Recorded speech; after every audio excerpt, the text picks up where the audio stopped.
L'initiative Désira, financée par l'Union européenne, est une initiative qui cherche à rendre l'agriculture et les systèmes alimentaires plus résilients face au changement climatique à travers l'innovation et la recherche. Cette initiative, donc l'initiative Désira, a été lancée en 2017.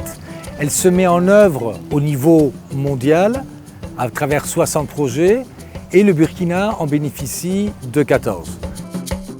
Il faut dire que dans le domaine de l'initiative Désira, dans lequel l'Union européenne finance 14 projets, dont 11 sont conduits par le Centre national de recherche scientifique et technologique, le CNRST souhaite en fait construire un cadre d'animation entre les différents acteurs des projets innovants.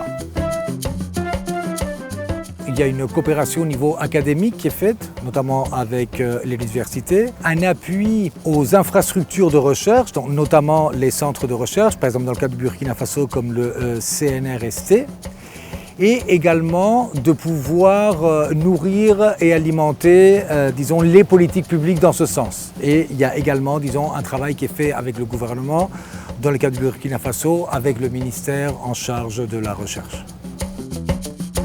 Le projet Access est l'un des 11 projets Désira sur les 14 qui sont au Burkina Faso qui est exécuté au niveau du CNRSC. J'ai bien dit l'un des 11 exécutés au niveau du CNRSC. Et Access fait partie de ce projet, c'est l'un des tout derniers projets. On a une année d'activité et le projet est mené sur 3 domaines d'activité bien précis. L'agriculture numérique, l'agriculture biologique et écologique et la transformation agroalimentaire. Et le projet, comme résultat, nous avons actuellement 4 PIB qui ont été sélectionnés, qui seront accompagnés par 15 facilitateurs qui ont été aussi sélectionnés, qui ont été déjà sélectionnés. On a 10 entrepreneurs également qui ont été sélectionnés, qui seront accompagnés par des bras droits au niveau de la fabrique pour la réalisation de leurs activités.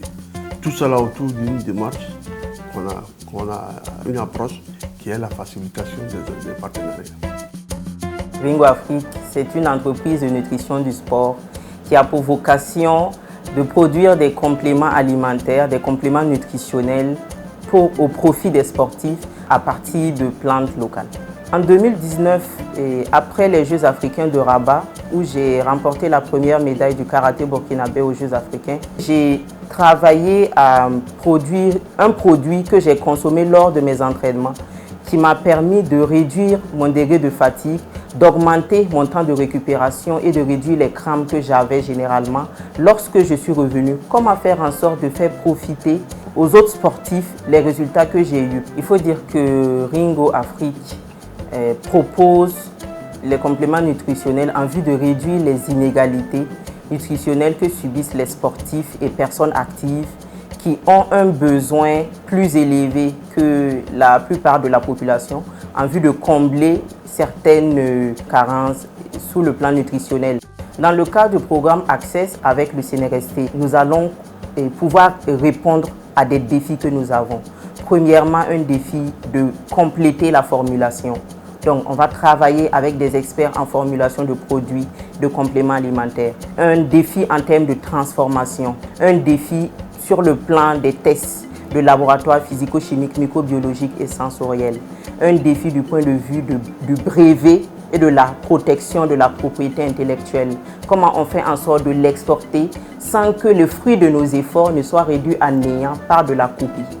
Et puis enfin, les certifications et tout ce qu'il y a comme agrément pour pouvoir l'exporter et faire honneur au Burkina Faso.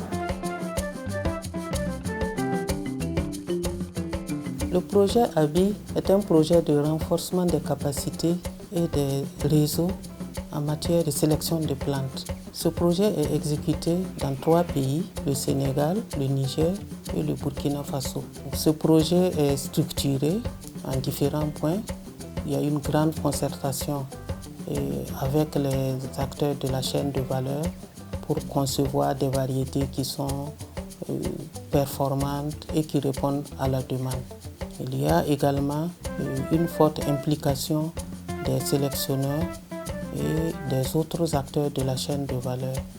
Et il y a également un autre point d'ancrage du projet est l'échange du matériel génétique entre les sélectionneurs de la sous-région.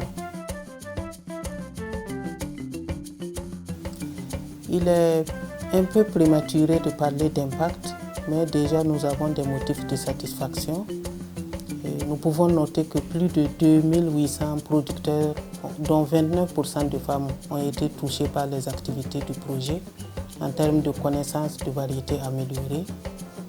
Également, plus de 40 étudiants en master et en PhD ont été financés par le projet dans le cadre de la création de nouvelles générations de chercheurs. Au moins 9 ont soutenu leur mémoire.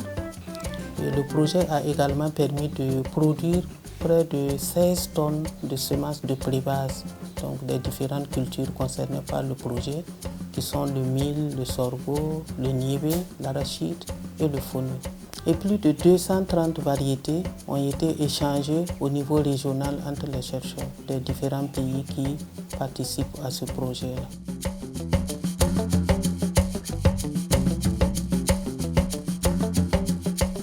Depuis 2021, APESI est en partenariat avec 6 autres partenaires dans la mise en œuvre du projet IRIN, qui est un projet de recherche-action dont l'objectif global est d'arriver surtout à traiter plusieurs contraintes d'ordre organisationnel, institutionnel, financier, économique, qui fragilisent vraiment le secteur de l'irrigation à petite échelle, afin d'arriver vraiment à booster ce secteur, de sorte à ce qu'on ait plus de productivité au niveau des récoltes, anéantir la pauvreté de ces producteurs, garantir plus de sécurité alimentaire et surtout rendre ces producteurs très résilients vis-à-vis du contexte climatique. Pour atteindre cet objectif, IRIN a dressé 3 axes d'intervention. Premièrement, nous avons la PIP, dont nous appelons la petite irrigation privée. Et ce secteur regroupe quand même la famille des producteurs qui interviennent sur une superficie de moins de 3000 m². Notons que c'est vraiment une famille qui est un peu marginalisée pour les technologies vraiment adaptées de nos jours face à ces changements climatiques que nous avons. Alors l'idée ici, c'est d'arriver à co-construire avec ces producteurs des solutions innovantes, adaptées, de sorte à ce qu'ils puissent mieux travailler dans leur secteur d'activité et de pouvoir garantir plus de productivité. L'idée ici, c'est d'arriver vraiment dans les 2 thématiques, à trouver des technologies innovantes, adaptées au contexte de ces utilisateurs et surtout à moindre coût. Parce que nous faisons face à une couche d'acteurs qui n'ont pas vraiment les moyens pour faire face à ces technologies qui pourront booster davantage leur production.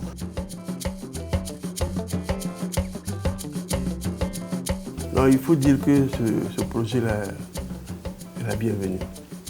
Elle permet de nous, les chercheurs, de nous amener à appréhender tout l'écosystème de l'innovation, hein, qui comprend outre les chercheurs, la société civile, le privé, les porteurs d'innovation, pour qu'ensemble on puisse travailler en sollicitant l'appui des décideurs politiques pour pouvoir réaliser tout le système dont on a besoin et mieux dynamiser le système national d'innovation agricole au niveau du Burkina Faso.